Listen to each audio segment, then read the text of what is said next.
This is episode number 892 on the AI Trough of Disillusionment. Welcome back to the Super Data Science Podcast. I am your host, John Krohn. It's been a while since we've done this, but I'm finally back to doing some reviews of the show. The first one here is from Apple Podcasts. Someone named Dark Horse Lover on Apple Podcasts says that SDS podcast makes for great conversation. They say, thank you for making data science accessible to everyone. Whenever I meet a data scientist in the DC area, I always make sure to mention your podcast. Presumably that's Washington, DC. And I appreciate that. The second review is here from Penelope Bellegarde in the UK. She says, I don't know how you do this, putting together such incredible conversations week in, week out. And the most interesting thing about Penelope's review is that she says that she actually has a comment on the ads that we run on the show. So we're a sponsor-supported podcast. We have to run ads to keep the lights on to make this show. And I always hope that the ads are interesting to you. And Penelope says in her review, I was listening to episode 885 on Python polars, and a few ads/sponsors were mentioned, and they were valuable. She thought to herself, she says that she thought to herself, even the ads are actually not only relevant, but valuable information in themselves, and that is very rare. So that's awesome. I think that's one of the first reviews we've ever had that mentioned the ads. I'm glad to hear that. You certainly hear messages that you wouldn't hear anywhere else. They are very much tailored to a hands-on AI practitioner, data scientist audience, and so I'm glad that at least one person finds them useful. Thanks to everyone, Dark Horse Lover, Penelope Bellegarde, for all the recent ratings and feedback on Apple Podcasts, Spotify, and all the other podcasting platforms out there, as well as, of course, for all the likes and comments on our YouTube videos. Please do leave ratings. I think they're helpful for us to be recognized in the podcasting platforms and get more listens, which allows us, of course, to make more episodes for you. And if you leave written feedback in the Apple Podcasts app, I will be sure to read it on air like I did today. I did just discover that all the reviews that I'm seeing are all in the US platform, but I just figured out a way that I could change the URL and see feedback in other regions as well. So I might have a bunch more feedback coming for you on upcoming Fridays. Anyway, let's get to the meat of today's episode. Today we're diving into a shift happening in the AI landscape right now, one that might surprise you and perhaps even be worrying, given all the hype that we've been hearing about AI. So while tech giants continue pouring billions into AI infrastructure, many organizations are hitting a wall when it comes to actually implementing AI, particularly generative AI, in meaningful ways.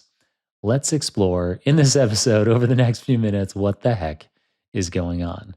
So the key piece of context is that Fortune 500 executives are increasingly expressing frustration and disappointment. They say things like, I don't know why it's taking so long. I've spent money on AI, but I'm not getting a return on the investment. This kind of sentiment is spreading across corporate boardrooms, and I have data to back it up. According to survey results from S&P Global, 42% of companies are now abandoning most of their generative AI projects. Almost half of companies surveyed are abandoning their Gen AI projects.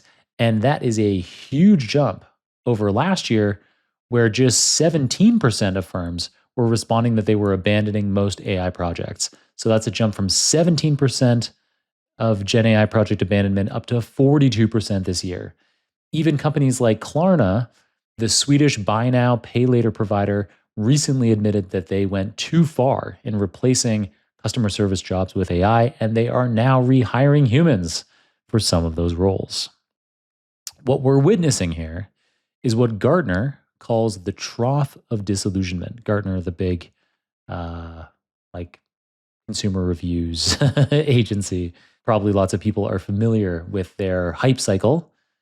And the Trough of Disillusionment that we're in is an inevitable phase of their famous hype cycle that follows the initial euphoria around new technology.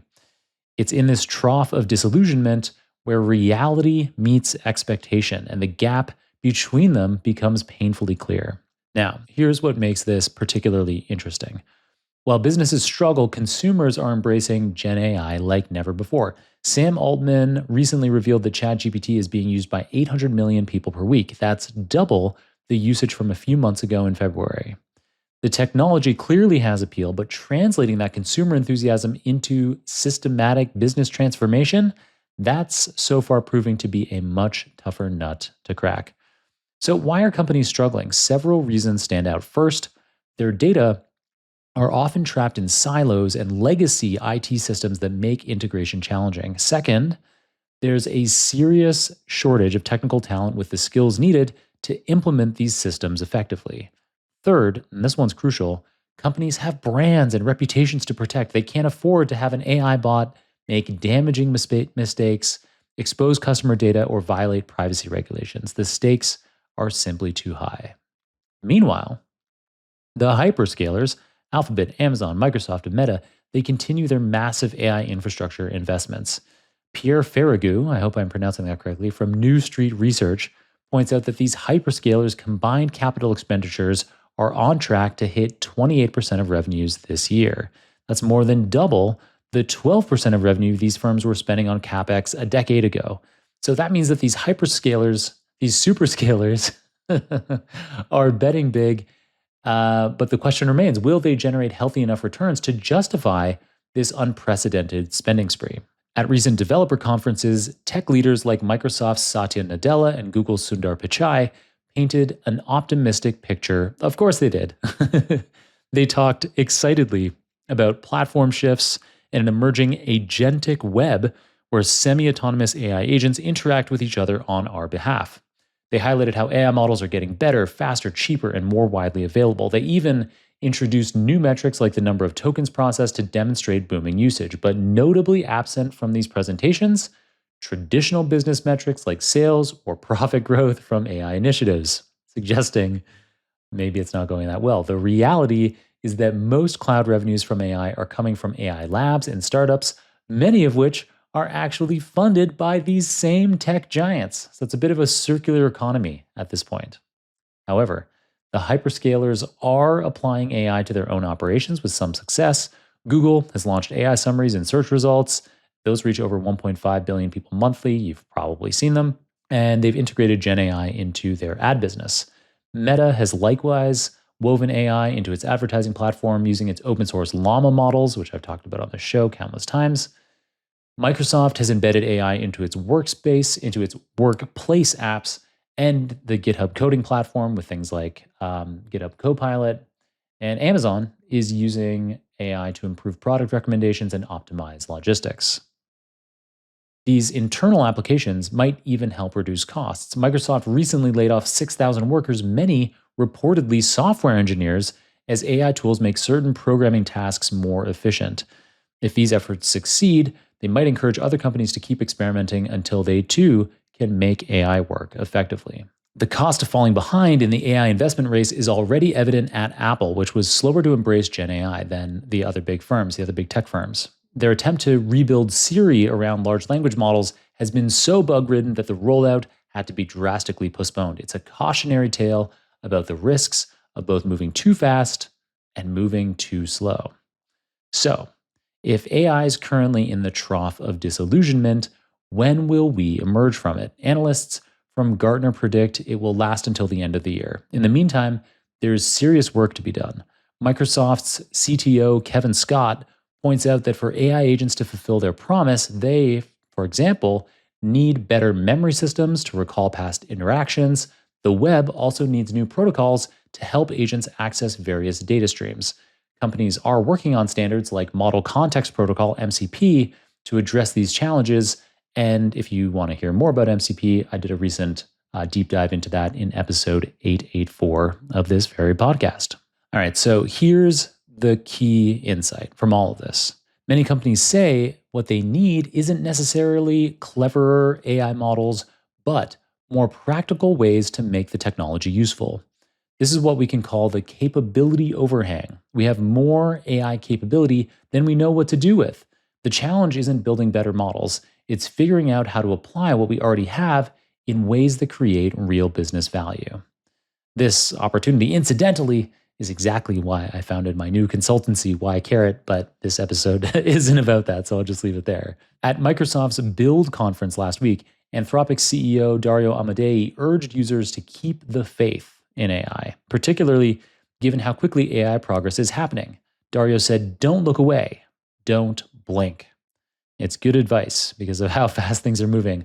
While we're definitely in the trough of disillusionment right now, this is actually a good thing because troughs have two sides. So expectations are currently mismatched, but what follows in Gartner's hype cycle is the slope of enlightenment, where practical applications emerge and real value gets created. The lesson here? Transformative technologies rarely follow smooth adoption curves. The internet went through similar phases. So did mobile computing. The current AI trough doesn't mean the technology has failed. It means we're entering a more mature phase where hype gives way to hard work and real applications emerge from experimentation. For you data science professionals and business leaders out there listening, that means this trough is actually an opportunity. While others grow frustrated and pull back, those who persist in finding practical, focused applications for AI, who solve the integration challenges, build the right teams, and manage the risks effectively, will be the ones who emerge strongest when we all climb out of this trough.